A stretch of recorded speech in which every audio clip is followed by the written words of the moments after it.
데오빌로여, 내가 먼저 쓴 글에는 무릇 예수께서 행하시며 가르치시기를 시작하신부터 그가 택하신 사도들에게 성령으로 명하시고 승천하신 날까지의 일을 기록하였노라. 그가 고난받으신 후에 또한 그들에게 확실한 많은 증거로 친히 살아계심을 나타내사 40일 동안 그들에게 보이시며 하나님 나라의 일을 말씀하시니라. 사도와 함께 모이사 그들에게 분부하여 이르시되 예루살렘을 떠나지 말고 내게서 들은 바 아버지께서 약속하신 것을 기다리라. 요한은 물로 세례를 베풀었으나 너희는 몇 날이 못되어 성령으로 세례를 받으리라 하셨느니라. 그들이 모였을 때 예수께 여쭈어 이르되 주께서 이스라엘 나라를 회복하심이 이때니까 하니 이르시되 때와 시기는 아버지께서 자기의 권한에 두셨으니 너희가 알 바 아니요 오직 성령이 너희에게 임하시면 너희가 권능을 받고 예루살렘과 온 유대와 사마리아와 땅끝까지 이르러 내 증인이 되리라 하시니라. 아멘. 본문 말씀 사도행전 1장 1절로부터 8절 말씀, 땅끝으로 전진하는 예수님의 증인이라는 제목으로 선포하도록 하겠습니다. 누가가 기록한 성경은 두 권이 있어요. 누가복음과 사도행전입니다. 그런데 이 두 권의 성경책은 서문에서 데오빌로라는 어떤 성도에게 헌정되고 있어요. 그런데 이 데오빌로라는 이름이 하나님께서 사랑하시는 자, 이런 뜻으로 해석되거든요. 그래서 모든 성도를 나타내는 그런 상징 같은 이름을 앞에 이렇게 서문에 기록한 것 아닐까, 이렇게 생각하는 분들도 있어요. 모든 성도들을 나타내는 의미다. 그렇지만 누가복음 같은 경우를 보면 데오빌로 각하 이렇게 불러요. 근데 모든 성도에게 대해서 우리가 각하 이렇게 쓰면서 하는 건 굉장히 전혀 어울리지가 않죠. 그러니까 이 데오빌로라는 분은 실제 있었던 한 사람의 성도인 거예요. 어떤 신분이 높았던 이 당시에 성도분이신 거죠. 그런데 그런 어떤 한 성도에게 헌정되었다고 하더라도 이것이 그 분에게만 주는 말씀은 결코 아닙니다. 제가 이 신학책들을 읽다 보면 여러분들은 여러분들의 경험이 있으실 텐데요. 무슨 존 파이퍼 목사님의 책이다 그러면 아내에게 헌정하고 이래요.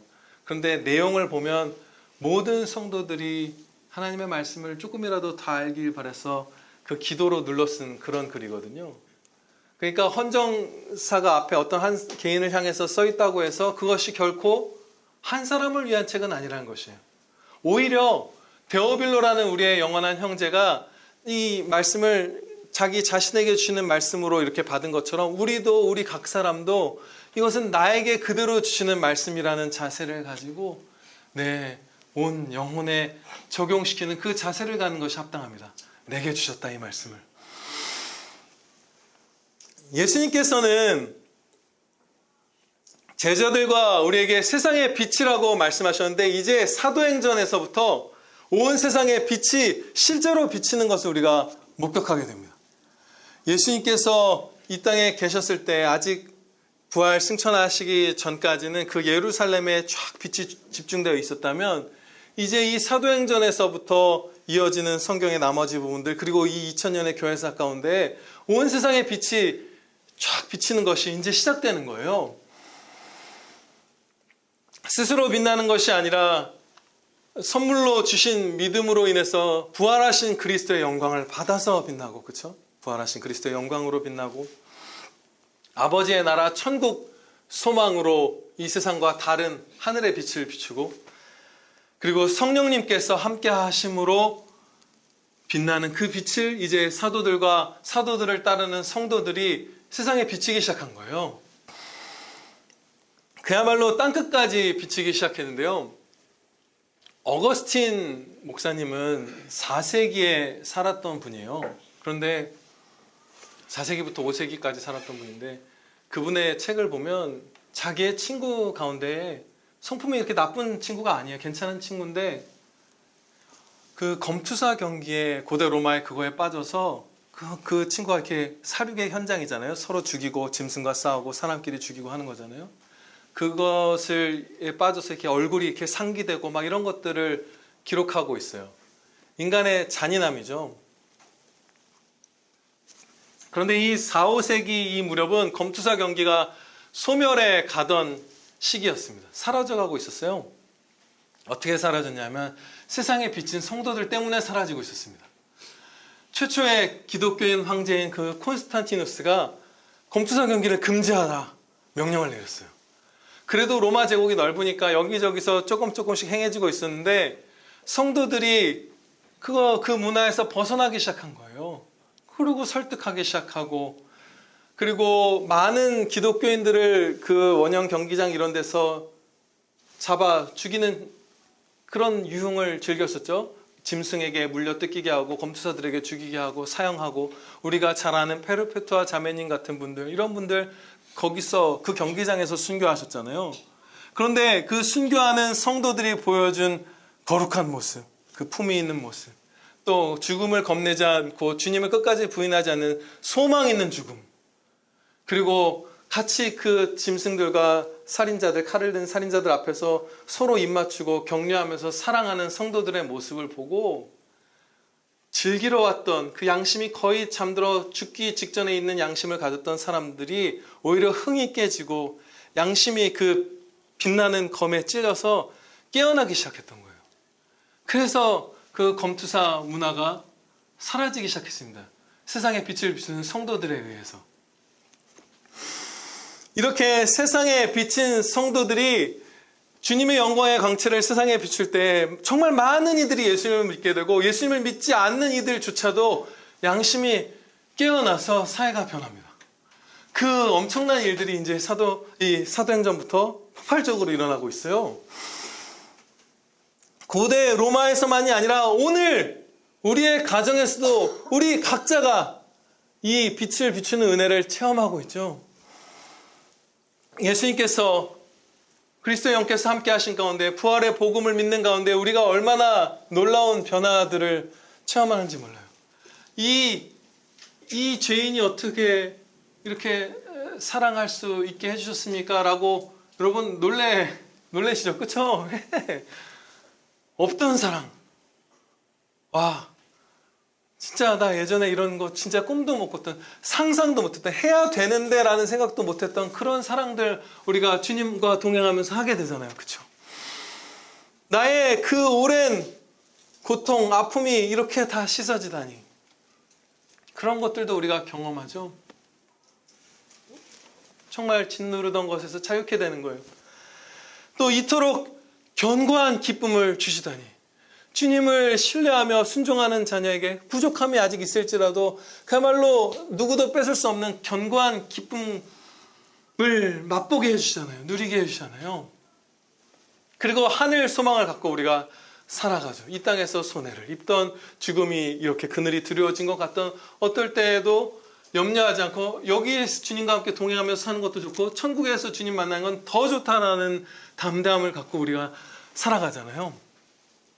네, 이런 빛을 비추는 이 역사가 우리 각 사람이 개인적으로도, 또 성도의 가정에서도, 국가적으로도, 역사에서도 계속 보게 되는 것이에요.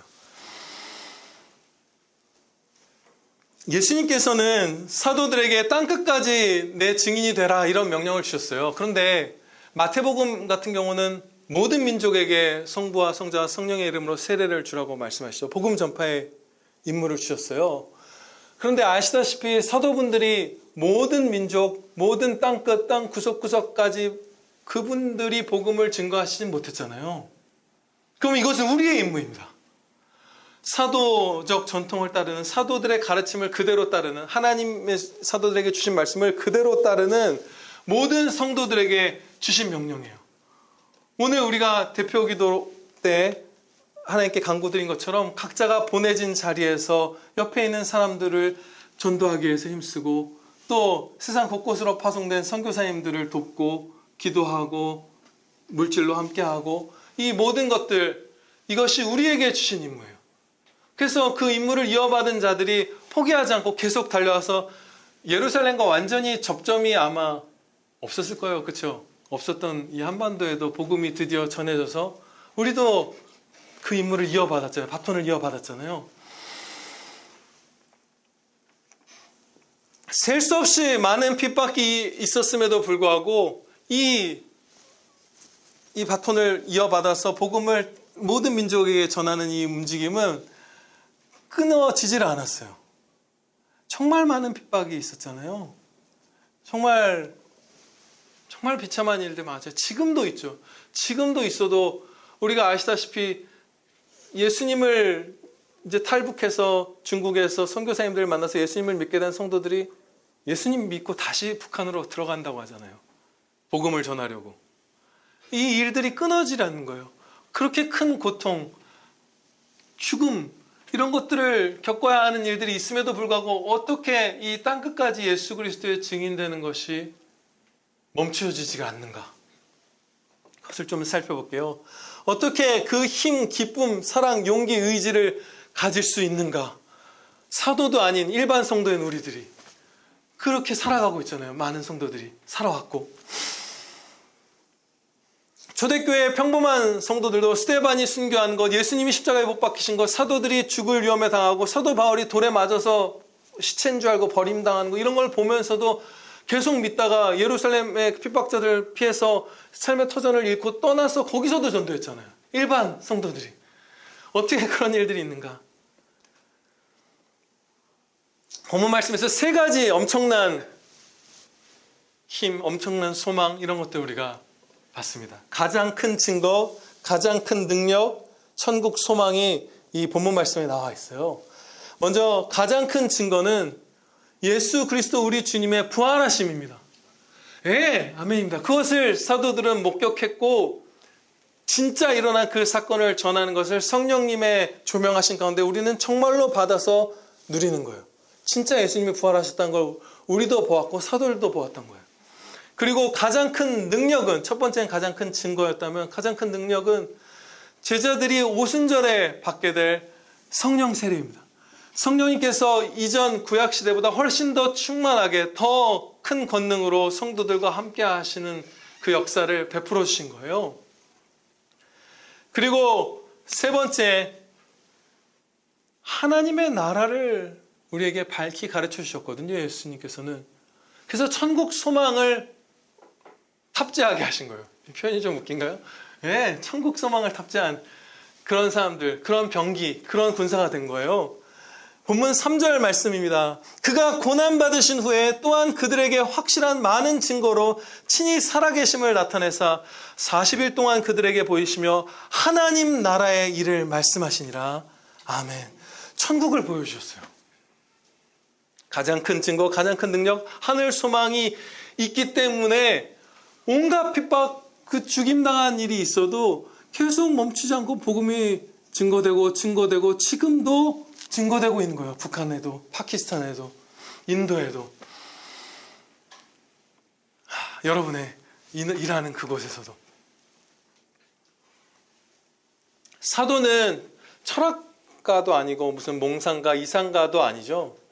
어떤 이론가도 아니에요. 증인이에요. 사도는 자신들이 고안해낸, 상상해낸 이런가 하는 것들을 설파하는 사람들이 아니라 직접 본 것을 그냥 그대로 전한 자들이에요. 증인이에요. 우리도 마찬가지죠. 우리도 우리의 상상, 이상 이런 것들, 망상 이런 것들을 증거하는 자들이 아니라 직접 보고 체험한 그 복음의 능력, 그 그리스도의 복음을 전하는 자들이에요. 실제 성취되는. 그런데 사도들이 목격하여 증인된 이 그리스도의 부활하심에는, 이 부활하심에 증인되었다는 사실에는 정말로 실로 엄청난 일이 있습니다. 말할 수 없는 하나님의 영광을 여기서 목격하게 되는 것이에요. 그리스도의 부활하심에서.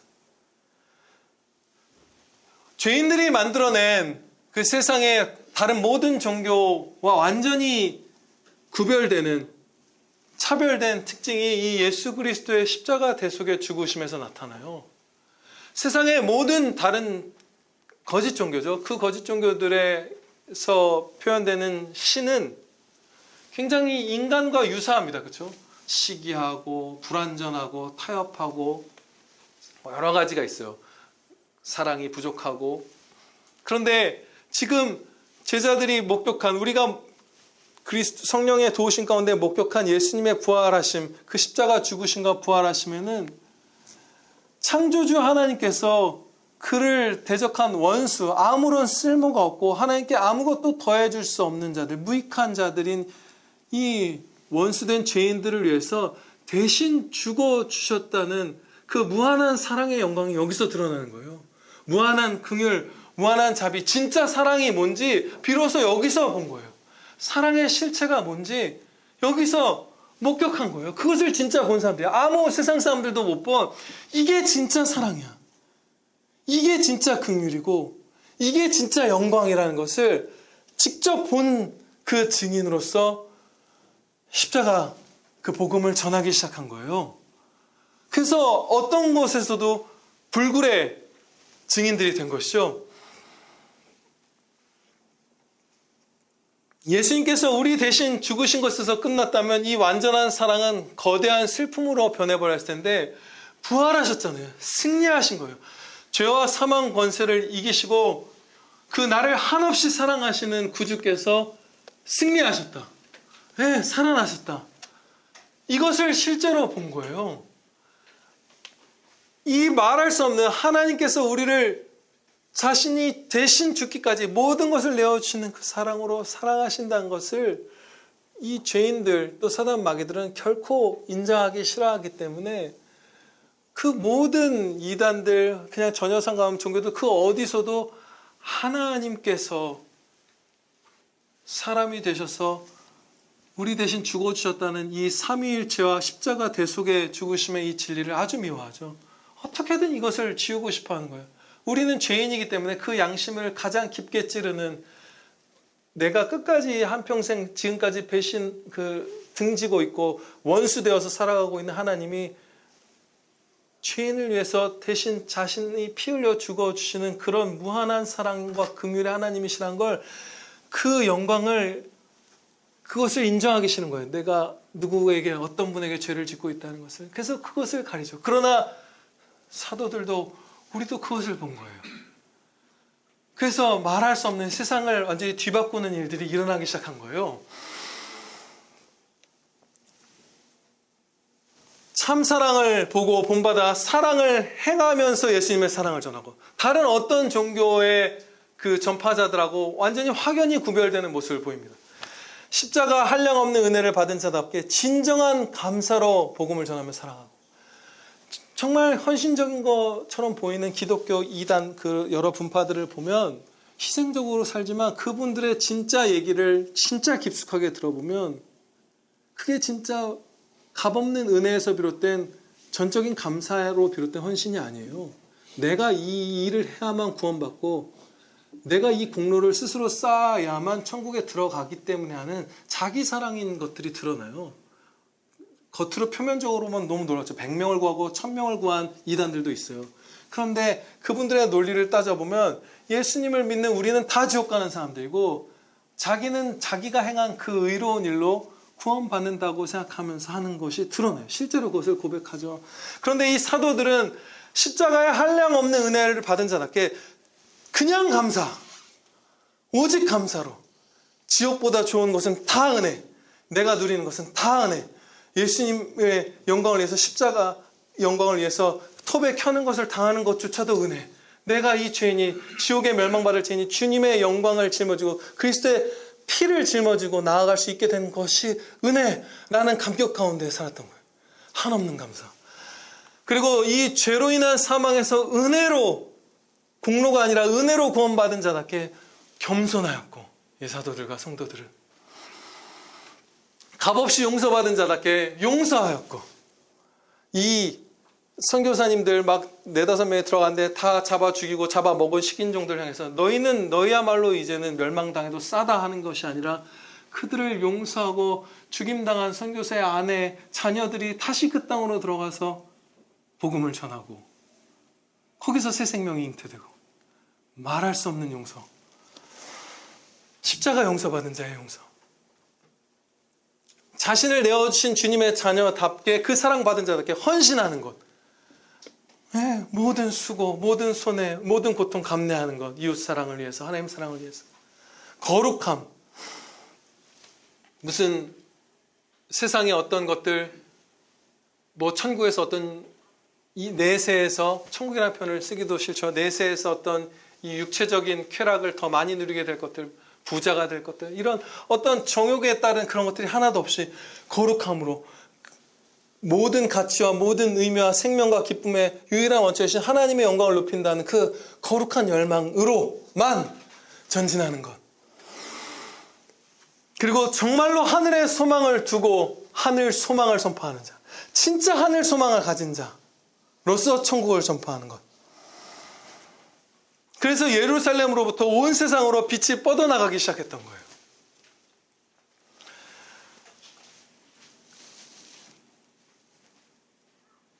파키스탄, 소말리아, 나이지리아, 북한, 인도, 이런 나라들, 제가 말씀드린 나라들, 이런 나라들은 기독교를 박해하는 순위 최상위권에 있는 나라들이거든요. 근데 그 기독교를 박해하는 나라들 순위를 보면 12, 22, 32, 42, 50위 안에 어떤 나라도 우리 자녀들 거기로 유학 보내고 이민 보내고 싶은 나라가 하나도 없어요. 우리가 살아가고 싶은 나라가 하나도 없어요. 빛은 복음에 있고 주님께만 있는 거예요. 교회를 축출해내려는 세상은 그야말로 흑암 가운데로 스스로 다시 내려가는 것이죠. 그 평양 부흥이 있었던 북한이 지금 저 지경이 된 것, 거기서 회복하는 길은 복음의 자유를, 신앙의 자유를 그들이 주는 것인데, 전 세계 교회에 와서 우리나라 좀 살려주십시오 하면 북한은 바로 살아날 텐데 그거 안에서 망하는 거죠. 정말로 빛을 비춘 거예요. 이 사도들과 그들을 따르는 우리 시대까지의 모든 성도들, 현재까지의 모든 성도들. 우리는 결코 사도가 아니고 그분들만큼 성령님으로 충만하고 그분들만큼의 은사, 권능을 받지는 않았지만 본질적으로 같은 이 세 가지를 다 갖고 있습니다. 그리스도의 십자가 부활을 우리가 성령님의 조명하신 가운데 직접 보았고, 그렇죠? 하늘 소망이 있고 성령님의 내주하심이 있어요. 그래서 우리가 지금 이 시기에도 이 사도들이 보였던 그 수많은 사랑의 모습들을 보이면서 복음 전파의 삶, 예수님을 증거하는 삶을 보내신 곳에서 살아갈 수 있는 거예요. 용기 있게. 그런데 참을성 없고 연약하잖아요. 우리는. 그렇죠? 우리 진짜 연약하잖아요. 그런데 사도들도 마찬가지였고 우리의 믿음의 선배님들 지난 2000년간 다 연약한 분들이죠. 우리와 성정이 똑같은. 그런데도 불구하고 이 복음 전파의 사역이 모든 민족을 해서 이제 거의 다 왔죠. 거의 모든 민족에게 복음이 다 전파됐잖아요. 이런 일까지 올 수 있었던 것은 날마다 은혜를 체험하기 때문입니다. 이 연약한 자들이 지쳐 나가 떨어지지 않게 매일 예수님과 함께하는 것을 체험하고 주님께 의지하고 순종하는 자라면, 부르짖는 자라면 매일 성령님께서 함께 하시면서 그를 붙들어 세워주시고 등을 떠밀어 주시는 그 힘을 받기 때문에 이 주님의 증인된 임무를 감당할 수 있었던 것이에요. 이것은 우리에게 엄청난 그 담대한 소망이 되죠. 우리가 주님께 의지하고 간구드리며 순종하기만 한다면 그때 매일 도우시는 은혜, 매일 공급하시는 기쁨을 맛보게 될 거예요. 왜 오래 결코 내버려 두시지 않아요. 5절 말씀을 보면 사도들이 성령으로 세례를 받는다는 말씀이 기록되어 있어요. 요한은 물로 세례를 베풀었으나 너희는 몇 날이 못되어 성령으로 세례를 받으리라 하셨느니라. 아멘.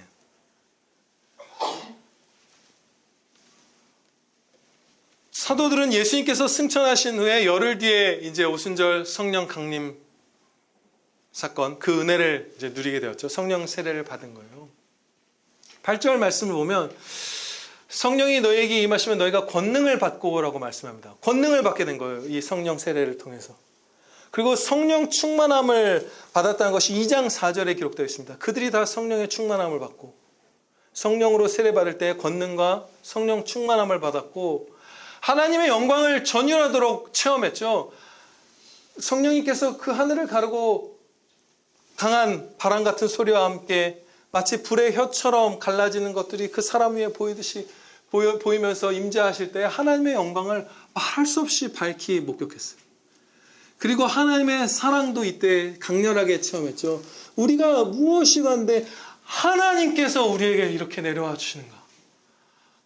하나님께서 이토록 충만히 우리에게, 이 죄인에게 함께하여 주신다니, 이것이 도대체 무슨 경이로운 사랑이란 말인가? 이 이해할 수 없는 이 신비한 사랑은 도대체 무엇이란 말인가? 성령 세례 가운데 그것들을 느꼈어요. 그런 체험이었던 것이에요. 그리고 예수님께서 미리 알려주신 바대로 성령님께서는 예수님이 가르쳐 주신 것들을 이 사도들에게 다 생각나게 해주셨습니다.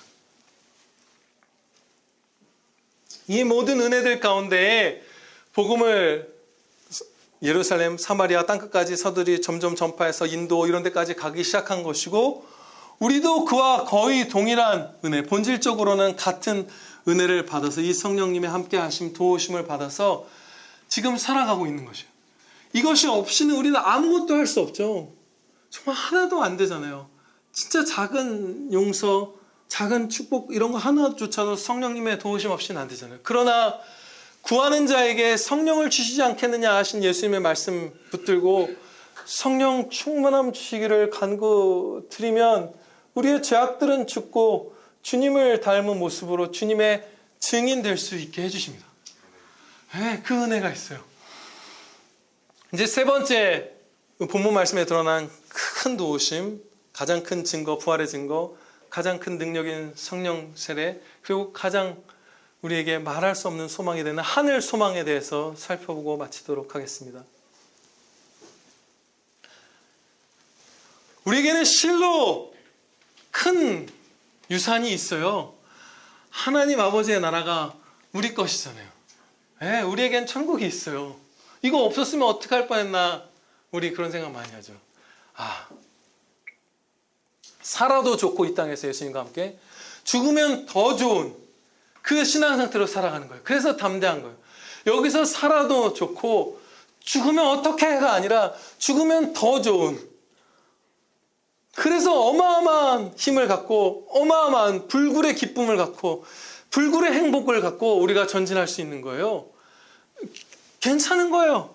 무슨 뭐 하다가 복음 전파하다가 우리가 보내신 곳에서 전도하다가 미움 사갖고 핍박당하고 승진해서 누락되고 잘리고 온갖 일을 겪어도 괜찮은 거예요. 더 좋은 영원한 나라가 우리에게 있고 거기서의 상이 클 것이기 때문이에요.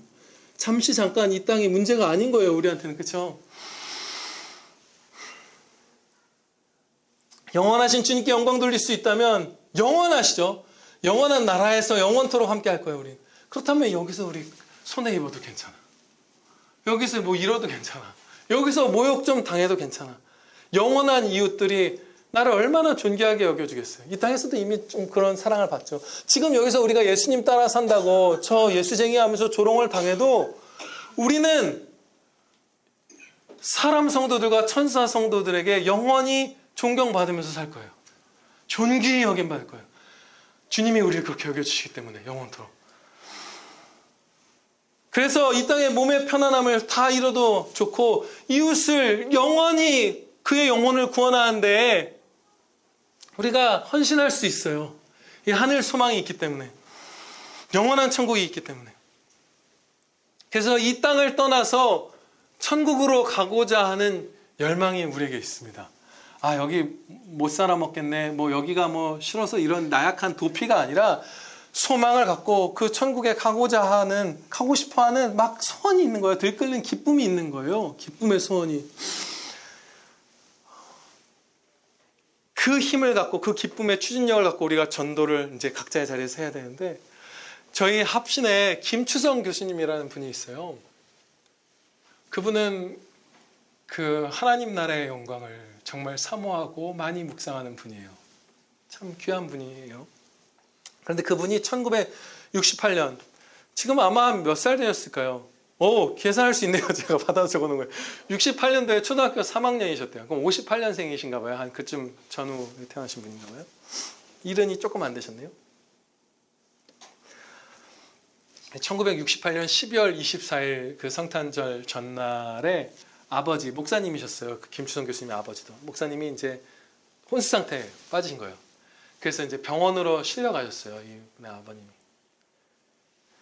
그런데 이제 시립병원에 이제 온수 상태로 실려가셨고 의식이 계속해서 돌아오지 않았다고 해요.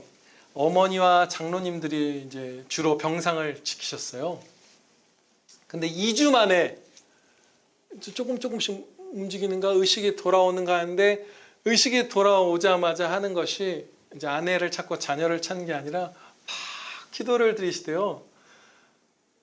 주님 왜 저를 만나주시지 않습니까? 한참을 깨어나자마자 2주 만에 돌아오자마자 기도를 드리다가 주님께서 만나주신 거예요. 그래서 그 스데반, 이것은 성경에 근거가 없는 개인적인 경험이에요. 스데반에게 하늘을 여시고 그 하늘 영광을 보게 하신 것처럼 저희 할아버지 박동규 장로님께도 보여주신 것처럼 또 스펄전 목사님은 많은 경건한 성도들의 그 임종을 지켜볼 때 그 하늘을 보고 그 하늘을 그에게 열어주시고 주님의 영광을 비춰주셔서 성도들이 그것을 보다가 하늘로 간 것을 경험했거든요.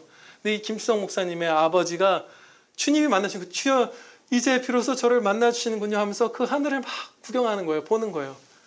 그런데 이분이 이제 10살짜리 아들이 있고 막내 아들이 있고 장남도 있고 아내도 남아있잖아요. 그리고 가난한 교회 목사님이었잖아요. 그런데 주님 이제 저 다시 땅으로 내려가 여기서 더 살지 않고 천국으로 좀 제발 데려가 주세요. 주님 곁에 계속 있고 싶어요. 주님 제발 저. 근데 그 김수영 교수님의 어머니 돌아가신 목사님 사모님이 좀 얄밉더래요. 지금 아들이 10살인데 이 남편이 근데 얄미웠지만 사실은 그 천국의 영광, 주님의 영광을 더 밝히 증거해 줬기 때문에 그 사모님의 평생의 복이 됐죠. 그렇죠? 그래서 너무 황홀해서 어쩔 줄을 모르면서 아버지 여기서 주님과 함께 살게 해주세요. 저 세상에 다시 내려가지 않고 주님 옆에 있게 해주세요.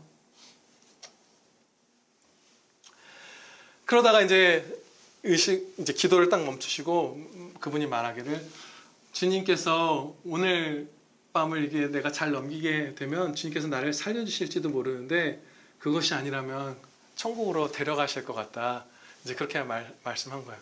그러고 나서 그날 밤에 다시 혼수 상태가 되고 이제 이따가 마지막에 깨어나서 1시간 주님을 찾고 주님께 여러 가지를 간구 드린 다음에 소천하셨어요.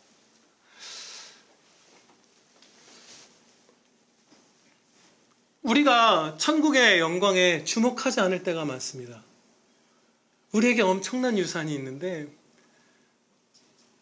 그 위대한 전도자 수천 명, 수만 명을 전도했다는 그 무디 선생님도 하늘 소망을 여러 번 증거했지만 정말로 그것을 막 맛보아 붙들고 누리지 못하고 살다가 자녀가 자기보다 먼저 1명씩 2명씩 세상을 떠나 주님 품으로 갈 때 내 자녀가 가 있는 곳이 어떤 곳인가 비로소 그때 천국을 간절하게 붙들기 시작했다고 고백을 해요. 우리에게 엄청난 은혜가 있습니다.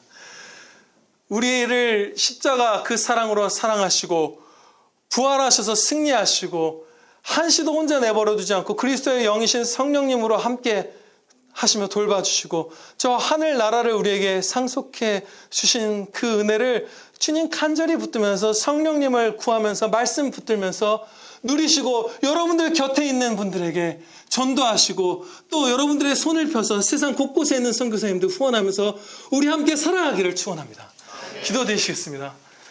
아버지 하나님, 저희에게 주신 이 은혜들 사도들이 항상 기뻐하며 매일 기뻐하며 매맞고 옥에 갇히고 굶고 토백혐을 당하고 순교를 당할 그 상황에도 항상 기뻐하며 전진하였던 이 은혜가 우리에게도 똑같이 있사오니 아버지 정말 기쁨 가운데 선하고 강한 의지, 주님께서 주시는 그 소망으로부터 피어나는 그 선하고 강한 의지를 갖고 우리 사랑하는 이웃들, 아니 사랑하지 못했다면 이제 눈물을 쏟으며 애곡하고 통곡하며 우리의 친구들, 동료들, 이웃들, 원수까지도 사랑하며 그들을 축복하며 그들을 구원해 주시기를 간구드리며 복음 전파에 매진하는 등잔대의 등불의 삶을 살아가는 복된 아들, 딸들 저희 다 되게 하여 주시옵소서. 예수 그리스도의 이름으로 기도하렵나이다. 아멘.